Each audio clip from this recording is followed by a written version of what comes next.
May caller ulit tayo si Joanne ng Manila. Hello, Joanne. Hello po. May radyong bukas? Wala po. Pinatay ko na po. Ang laka, mamatay radyo ka. Nasaan ka ngayon? Nasa work po. Ah. Anong work mo? Nurse po.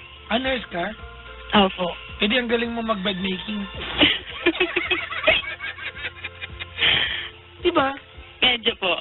Di ba kasama sa course niyan? Opo. Mag-bed making? Gusto kang matutunan yan eh. Ang bed making. Oo. Yung mga nasabot, iba kasing making na nasa isip ng mga to. Ang nasuwa ninyo. Nurse ka? Opo. Yeah. Ano po, bali sa company po. Pero before po, kay Dr. Mendez po. Ay talaga? Yes po. Kay Ninong ka pala eh. Nakikita kita dun dati, Papa Jack. Ay, siguro natusok mo na ako. Siguro naturukan mo na ako ng ano ba yung pinapa-inject ko dyan? Na-injectan mo na ako? Doktor po kasi, di ba? Oo nga pala, nabawal ka pa.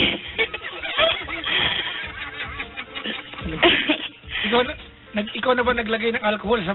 Bakit kayo yung taga-alcohol, no? Opo. Eh di nakita mo natatak ng belt ko. Hindi po napapansin kasi bawal tumitig na kasama mo si Mahal. So kung titigan mo, mama mo, kasasama ko pahiran. Anyway, sabi. Ano ang paglilingkod ko sa'yo? Wala.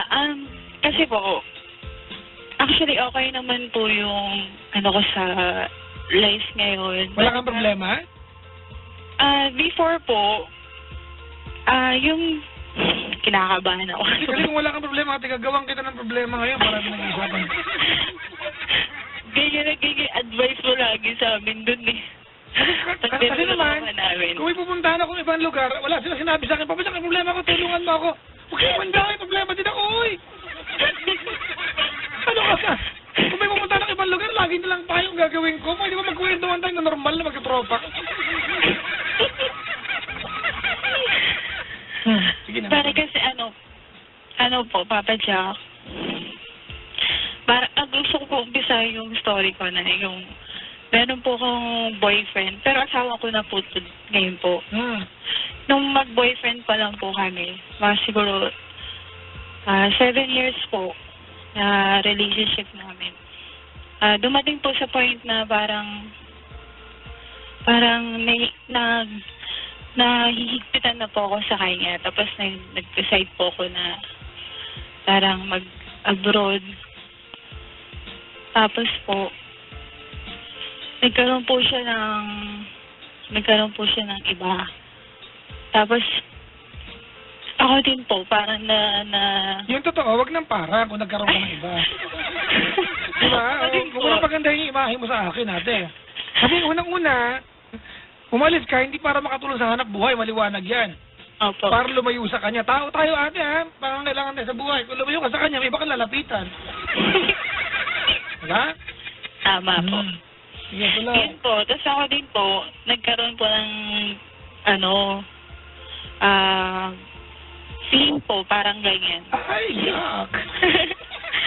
You're such a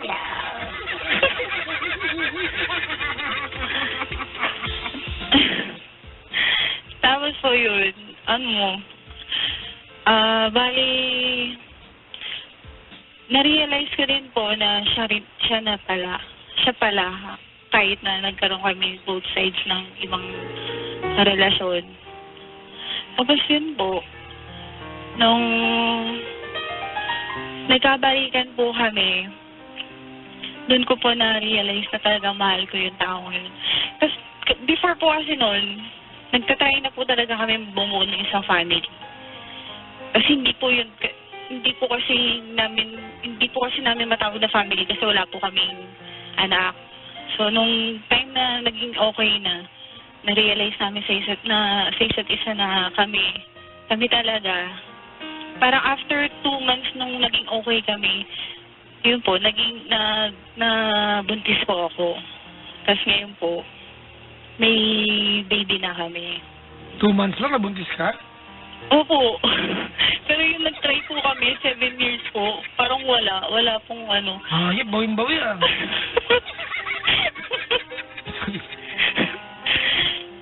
Bahay po kasi, ang inaano ko, parang gusto ko pong, hindi po niya kasi alam na nagkaroon ako ng affair sa iba.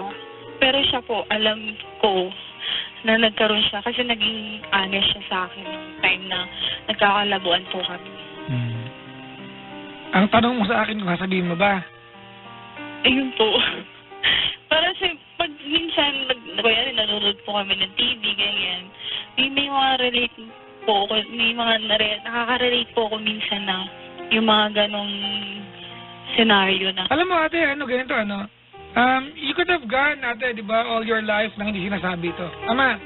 Opo. Because I think there's no way for him to know kung meron nga naging iba o wala. Tama? Opo. But the fact that you made an effort to call a radio show para magtanong kung sasabihin mo o hindi, gusto mo talagang sabihin. Tama, mali? Opo. O, sabihin mo. Kaso po, natatakot ako kasi po, kunyari po, yung mga gano'n nga pa, nanonood kami, tapos sabihin niya, ako, pag niloko ko ng asawa ko, ganyan, baka hindi ko siya mapatawal, ganyan. Kaya parang nagdadalawang isip din po ako na. Nakatakot ka ba kami, daingin ka niya bigla. Di ba gawin ka niya molasses bigla, di ba? Well, ate, timingan mo din na magandang timing, ano? Huwag naman hindi po nga ate, naghahasa ng kita, kasabihin mo sa kanya, di ba mataga ka niyan? Di ba yung maganda yung mood niya, tsaka mo sabihin? Eh, paano po kaya kung ano? Kasi parang, yun nga, sa 8 years po bali, ay hindi ko po siya kitaan na kaya yun. Parang, alam niya po na hindi ko yung magagawa sa kanya. Tapos, paano po kaya yung magiging reaction niya pagka nalaman niya yun? Hindi ko alam. Yun po yung kinaka-worry ko. At hindi ko alam, honestly. Hindi ko alam. Wala sa akin ang sagot niya.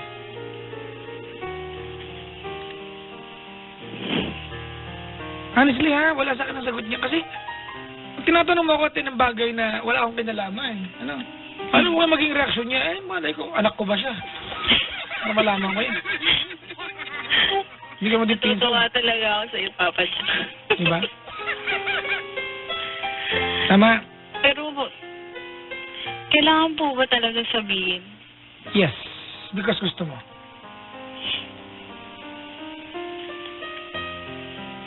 Okay po. Diba? Dahil gusto mo. Kasi ate, hindi ka tatawag sa akin dito kung hindi mo gustong sabihin. Tama, mali? Tama po. Just the fact lang natin na tumawag ka dito at ibig sabihin gusto mong tong sabihin. Tama, mali? Tama po. So, sabihin mo ate. Diba? Pero timing is everything. Kung paano ate, well, mas kilala mo yan more than anybody. Ano? So, sabihin mo lang nasa tamang panahon. Ano? Parang Alda mo dito. Alright? Opo.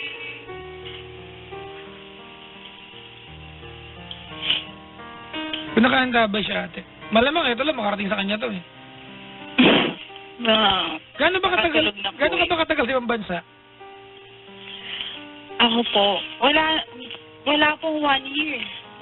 Kasi nga po, nung time na hindi din po maganda yung napuntahan ko po sa abroad. So wala pang 1 year, di ba ka ng iba?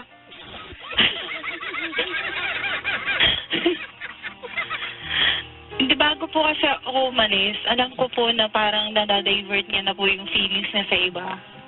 Kasi nga po, parang nagkakalabuan na po kami that time. Ano ba ang dahilan natin bakit ka nasakal ka mo? Ito ko lang malaman. Kasi nung una, pangalawa, pangatlo to, parang sweet pa po yung dating na pinagbabawalan ka po niya. Concerned po siya sa mga ginagawa mo, mga decision mo. Pero yung mga nasa 5 years, 6 years na po kami, parang sobra na. Halimbawa, ano yung mga binawal niya sa'yo ate na parang unfair sa'yo? Yun po, kasi yung sa work ko po, hindi po maiwasan na may mga friends ka na lalaki. na makikipag-usap. Ay, depende. Ate, kung paano ka mag-usap ng mga, di ba, sa ibang lalaki? Hindi, minsan po kasi hindi naman po alam yung pinag-uusapan namin, tapos nagtatawa lang kami. Tapos biglang susunduin niya po ako, makikita niya, oh, bakit nakikipagtawanan ka? O, so feeling niya malandi ka. Parang ganun. Kasi kung tatanungin mo, ate, ang hinala niya, malandi ka, tapos umalis ka, nag-abroad ka, nagka-jowa ka na, ba tama hinala niya? Pattern eh. Diba? Kasi kung pinagbintahan mo niya ako malandi ako po eh, kasi po nakikipagtawanan ako, umalis po ka ng bansa pero wala ka ng ibang jowa, eh kampi tayo. Pero hindi yun ang kwento. Ang kwento rito, napagbintahan ka niya ate na baka meron kang iba at nagkaroon ka, naging tama hinala. Yun nga din po yung naiisip ko na kasi nung nag-usap na po kami, tapos okay na, hindi ko magawa po sa kanya sabihin yun nga po. Kasi baka sabihin, o kaya kita po yung nagbabawalan kasi ganyan. Kaya baka yun po yung iniiwasan ko na. Kung nakahanda ba siya kaya na gusto mo sabihin sa kanya? Gusto ko malaman yung nangyari po na naghiwalay kami. Okay. Tapos gusto ko rin pong malaman yan na kahit po na nagkaroon ako ng iba, pero sandali lang po yun. Na-realize ko pa rin na siya pa rin talaga. Kasi nag-effort naman po kung... Saan mo nakilala yung lalaking yan? Ano lang po, sa internet lang po. Doon sa ibang bansa? Hindi po. Dito po siya sa Pilipinas. Tapos ako po nandun. Parang ano lang po, chat lang po. Hindi ka nagkita? Hindi po. Kahit kailan? Hindi po. Okay. Gusto ko marinig ate yung paghingi mo ng tawad sa iyong asawa. Dali. Kung nakikinig siya ng gusto kong sabihin.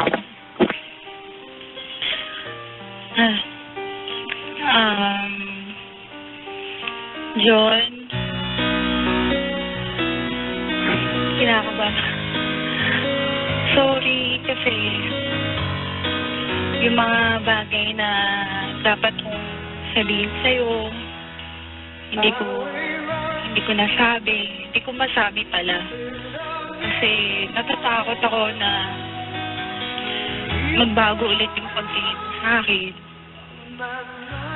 Kasi okay na eh. After nung breakup na yun, nalagpasan natin. Yun na siguro yung pinaka-matinding pag-aaway natin na parang ayoko na ulit-ulitin. Kaya natatakot ako sabihin sa'yo kasi baka pwedeng mangyari ulit yun eh.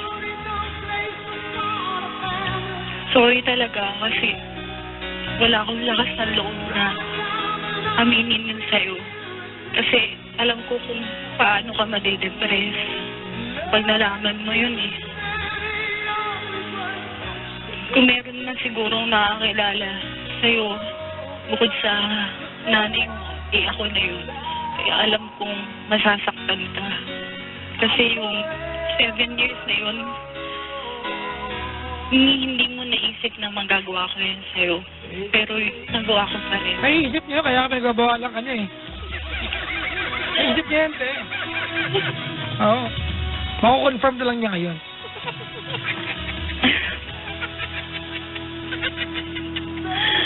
Well, ate, ganito, Joanne? Opo. Hindi naman natanong kung dapat ba sabihin mo o hindi kasi alam mo naman gusto mo sabihin, di ba? Opo. Hindi ka naman tatawag sa akin at itatanong yan ate kung inaasahan mo ang sagot ko ay huwag mo sabihin. Kasi hindi mo maaasahan sa akin sabihin ko sa iyo yan. Tama? Opo. Oo, so gusto mo sabihin mo. Pero timing is everything ate. It's always a good thing ate when you want to admit your fault and say sorry about it. Mga kaibigan, kanina yung topic ko sa opening show natin. Ano? Okay po mag-sorry, yes, of course, mga kaibigan. Pero ang sorry, may kasama ano yan. May kaakibat yan, di ba? The promise na to do. Di ba? Yung bagay na ginawa mo, kung bakit ka nagsasorry. Kasi kung nagsorry ka, uulitin mo lang parang pagkakamali, huwag ka na mag-sorry. Di ba? Ano na lang, ang tawag doon? Idoblete mo na lang. Ang tawag? Asado. Kasugal, di ba? Asado mo na lang. Alright? Oo, kasi hindi tama eh. So, I'm sure, Joanne, yung pangako na hindi mo na ulitin, madali mo naman kaya, di ba, madali mo naman gagawin yan dahil alam mong kaya mo ang pangatawan na. Tama? Opo. Ngayon, kamusta kayo ngayon? Okay na kayo? Okay naman po. Asan siya ngayon? Tulog na po. Sa bahay po. Sa bahay. Hindi, nag-tweet siya ngayon eh. Sabi niya pa, asawa ko ba yan? Sabi niya. Ano pangalan niya? Jonathan? John po. Jonathan ba hindi? Hindi po. John lang. Opo. Kasi junior po siya eh. Dapat June, hindi John. John po. John po kasi yung tawag. Kasi kung John, Junior. Di ba? Mali pala ang basa niyo lahat. Point ka dyan. Di ba? Baka Bisaya. Hoy! Makapag-discriminate ka naman, te. Ay, joke po. Joke po. Hindi kasi John po kasi yung tawag sa kanya. Kaya John na rin po yung... Sa bagay. Eh wala eh. Napangatawan na lang yan. Salamat sa pagtawag, ha? Okay po. Alright? Thank you. Wala ka nang sabihin? Wala naman po. Tama lang, Okay. kasi uuwi na rin ako eh. Nandito na masundo ko, huwag yung dumating dito ngayon. Aga naman. Ha? Ang aga po. Ang aga na. Ang aga mo umuwi. Magaling ka po sa kumpanya namin. Sabi sa akin, hanggang alas 12 lang ako.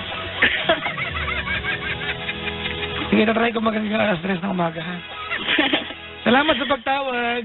Thank you po, Yun. Papa Chang. Si Joan, mga asawa ni John. Baka kaya, ano? Kasi yun ang basa sa mga pangalan nila.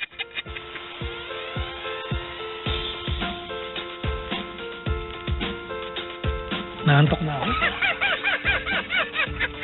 Uy, talaga, ha? May pagdiriwang sa booth ngayon, ha? Nandito po ang Senior Citizens Day ngayon sa booth. Oo. Ang dami kong mga nanay na kasama. Natutuwa ako maganda yung booth eh. Alam niyo mga kaibigan, I always seek, di ba, the approval of mothers sa mga pinapayo ko. Pag feeling ko, yung mga nanay na seasoned na when it comes to love, umaagri sa akin, natutuwa ako dyan. Di ba? Pero marami rin nanay na visit sa akin eh. Kinakampi ako pa yung mga asawa namin.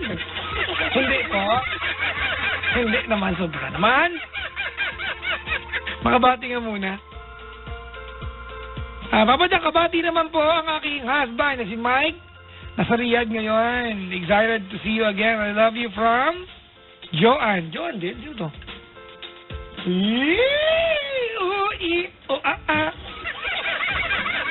Pabati mo yung mga taga-Pag-asa. San Nicolas, Bacoor, Cavite. Hello po kila Madam Julie, Jo Marie, Ate Raquel, Ismael, Jasmine, Rodel, and Joanne. Ang dami Joanne tonight, ha? Oh, isang tao lang to. Abuso lang talaga. Paulit-ulit. Alay, sa Pamplona, Carmina, Camero, Jolly Aquino, from Nel, from our father.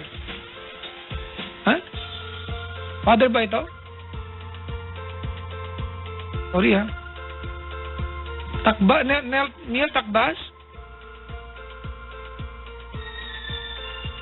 Ferds Cornejo. Sorry po, hindi ko alam kung father or from. Kasi, To the Tambis clan ng Indonesia, Jason, Jarvis, Poppy, wait nyo na lang ako from Sam. Ay, bakit ka nagbinsahan? Hindi sa kanila, bungol. Get well soon, Attorney James, Jacob, Racob, from Lucien, D, Choso, and Hazel D, Choco. No, Choco, Choso. Choco. Okay po. From Zara, Jacob or Jacob. Ano ba tama? Jacob. Jacob na yan. Kahit ano pa, di ba? Ganon din yun. Maligayang bati mga kaibigan kay Papang JB. Ano na?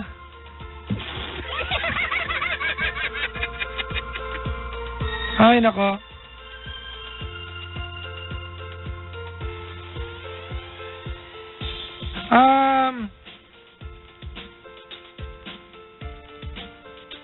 Play mo na ako ng kanta mga kaibigan tapos ano ako uwi na. Joke lang to naman mga to, nagagalit na naman kayo. Here comes the music of Rick Price sa kanyang Awaiting Heaven Knows mga kaibigan. If you know the song, please keep quiet. Mataas po ito, bibiyok lang kayo.